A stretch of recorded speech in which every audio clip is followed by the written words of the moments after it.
আতঙ্কিত পাকিস্তান, ব্ল্যাকআউট ঘোষণা। মাঝরাতে ভারতীয় সেনার অপারেশন সিঁদুরে ভয়ে কাঁপছে ইসলামাবাদ, লাহোর।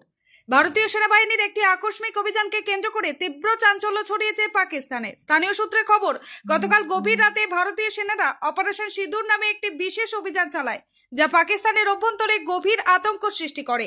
এই অভিযানের জের ধরে নড়ে চড়ে বসেছে পাক প্রশাসন। অভিযানের ভয়ে ভীত পাকিস্তান জুড়ে জারি করা হয়েছে হাই অ্যালার্ট।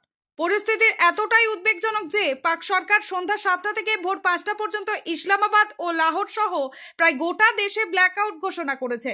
সরকারের পক্ষ থেকে এক নির্দেশনায় বলা হয়েছে, এই সময়কালে দেশের সমস্ত আলো নিভিয়ে রাখতে হবে। শুধু তাই নয়, স্থানীয় প্রশাসনের পক্ষ থেকে সাধারণ মানুষকে সন্ধ্যা 7টা থেকে ভোর 5টা পর্যন্ত বাড়ির বাইরে বের হতেও নিষেধ করা হয়েছে। জারি করা বিবৃতিতে নাগরিকদের নিরাপত্তা নিশ্চিত করতে সহযোগিতা চাওয়া হয়েছে। ব্ল্যাকআউটের কারণে জনজীবন কার্যত স্তব্ধ হয়ে পড়েছে এবং সাধারণ মানুষের মধ্যে চরম আতঙ্ক বিরাজ করছে।